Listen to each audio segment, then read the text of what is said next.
सुप्रभातम।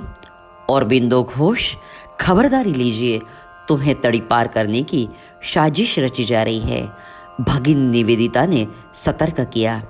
अब तो सारे निर्णय ईश्वरार्पित ही होंगे, यही मेरा दृढ़ निश्चय था।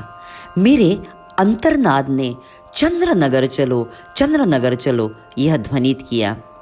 कर्मयोगिन पत्रिका का दायित्व सिस्टर निवेदिता देखें, यह संदेश देकर मैंने चंद्रनगर की ओर प्रस्थान किया। 1.5 मास मोतीलाल रॉय के घर बिताने के पश्चात पौंडीचेरी चलो, पौंडीचेरी चलो यह आदेश मिला। एसएस डुप्ले बोट से पौंडी की ओर प्रस्थान किया। 4 अप्रैल 1910 को मेरे कर्मभूमि पौंडीचेरी में प्रवेशित हुआ।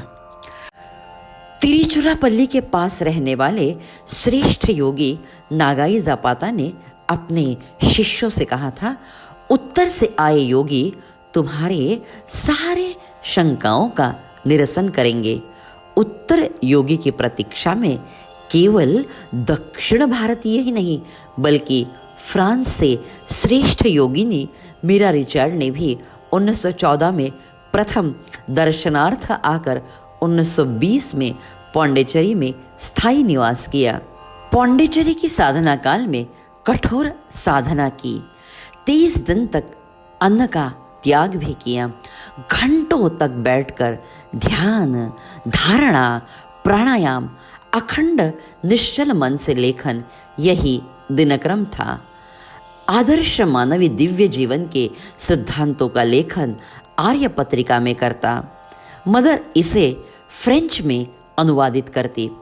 जगत के विविध धर्म प्रणाली के विचारों का परामर्श लेने वाली आर्य पत्रिका विश्व भर लोकप्रिय होने लगी। मदर का आगमन यदि पौंडीचेरी में ना होता तो दिव्य जीवन, यह संकल्पना केवल तात्विक ही रहती। साधक दिव्य जीवन कैसे जी सकते हैं, इसका मार्गदर्शन मदर ने किया। मदर तो ठीक ही कहती है, योगी अरविंद के सिवाय मुझे अस्तित्व नहीं और मेरे सिवाय वे अव्यक्त हैं। 24 साल तक अपने कमरे से बाहर नहीं आया, इसीलिए विपुल लेखन संभव हुआ। सारी ग्रंथ संपदा को यदि एकत्रित किया जाए तो वह 2 पुरुष की ऊंचाई से भी अधिक होगी। भवानी की कृपा से एक कलम लेखन संभव था। आज भी रविवार को खुला यह कमरा साधकों को दिव्य स्पंदनों की अनुभूति देता। राजकीय गतिविधियों में व्यस्त रहने के बावजूद सहधर्मचारिणी मृणालिनी को जब पत्र लिखता तो ईश्वरीय उपासना में रत रहकर मन को सबल बनाओ, यह संदेश देता। उनका प्रत्युत्तर पत्र भी मुझे विशेष शक्ति प्रदान करता। 18 वर्षों की प्रखर साधना के पश्चात मैंने मृणालिनी को पत्र लिखा। मृणालिनी देवी, मेरी साधना फलीभूत हुई है। ईश्वर शायद मुझसे कुछ विशेष करवाना चाहता है। आप भी इस वेद भूमि पौंडीचेरी में आकर इस देव कार्य से समरस हो जाओ। सरकार ने मृणालिनी को आने की सम्मति भी दी, लेकिन नियति के मन में कुछ और था। इन्फ्लुएंजा की शिकार होने के कारण 17 दिसंबर 1918 को इस नश्वर लोक को त्याग कर वह अपने स्वधाम से धारे। श्रीमा तो ठीक ही कहती थी। मृणालिनी एक शापित देवता थी जिसके कर्मों का हिसाब पूर्ण हो गया था। श्वशुर भूपाल बाबू जब पौंडीचेरी आए तो उन्हें मदर ने बताया, भूपाल बाबू आप शोक ना करें, मृणालिनी का आत्मा हमारे सानिध्य में ही है। जब भूपाल बाबू के अंतःचक्षु को इसका साक्षात्कार हुआ तो उन्हें अपार शांति का अनुभव हुआ। बैरिस्टर चित्तरंजन दास, लाला लाजपत राय सह अनेक नेताओं ने मुझे स्वाधीनता आंदोलन की बागडोर संभालने के लिए विशेष आग्रह किया, लेकिन मैंने साफ इनकार किया। अब तो वैश्विक कल्याण का मार्ग ही मुझे चुनौती दे रहा था। 1920 में नागपुर नगरी में आयोजित राष्ट्रीय कांग्रेस अधिवेशन का सभापतित्व मैंने ग्रहण करना चाहिए, यह हेतु मन में रखकर बैरिस्टर शिवराम मुंजे और डॉक्टर केशव बलिराम हेडगेवार पौंडीचेरी आए, किंतु मैंने नम्रतापूर्वक उनके आग्रह को नकार दिया। भारत स्वतंत्र होगा और वह भी मेरे जन्मदिन पर, यह उनकी भविष्यवाणी सच निकली। जीवन के हर मोड़ पर उन्हें मार्गदर्शन करने वाले भगवती शक्ति ने उनके अमृत महोत्सवी वर्ष में यह सौभाग्य क्षण का उन्हें साक्षी बनाया। हिंदी चीनी भाई भाई के नारे भारत भर लग रहे थे, किंतु 1949 में कम्युनिस्ट चीन भारत पर आक्रमण करेगा, यह भविष्यवाणी क्रांति योगी अरविंद जी ने की थी।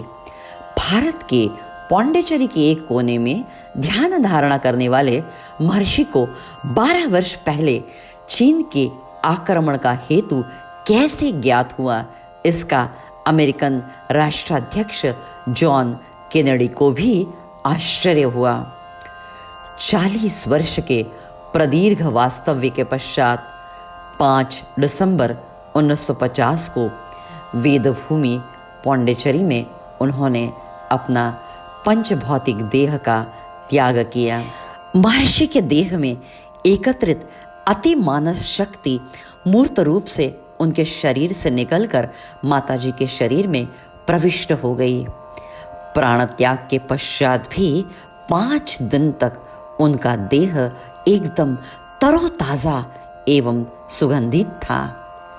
कलकत्ता मेडिकल कॉलेज के डॉक्टर प्रभात सन्याल और अन्य डॉक्टर्स कहने लगे, माताजी हार्ट बीट्स नहीं है, पल्स रेट भी नहीं है, हमें अब प्रार्थना वृक्ष के नीचे समाधि की व्यवस्था करनी होगी। माताजी ने कहा, नहीं डॉक्टर प्रभात, हमें और थोड़ी देर प्रतीक्षा करनी होगी, अभी भी सुप्रामेंटल लाइट का वलय मुझे स्पष्ट रूप से दिखाई दे रहा है। डॉक्टर सन्याल ने कहा, माताजी मुझे तो कुछ भी नहीं दिखाई दे रहा है। जैसे ही मदर ने डॉक्टर सन्याल जी के सर पर हाथ रखा तो उन्हें भी प्रकाश वलय का दर्शन हुआ। इस अनुभव को डॉक्टर सन्याल जी ने अपने कॉल टू पौंडीचेरी इस पुस्तक में उल्लेखित किया है। 9 दिसंबर 1950 को सेवा वृक्ष के नीचे क्रांति योगी अरविंद जी का देह रखा है, जो आज भी साधकों का प्रेरणा स्थान है। अम्र के सैटेलाइट जब पौंडीचेरी के समीप आया तो उन्हें तेजोवलय दिखाई दिया। आज भी चैतन्य रूप से, शक्ति रूप से हमें मार्गदर्शन करता है। बहुआयामी व्यक्तिमत्व के धनी, महान दार्शनिक, महान दृष्टा, विश्व कल्याणकर क्रांति योगी वैदिक ऋषि योगी अरविंद जी को कोटि कोटि प्रणाम।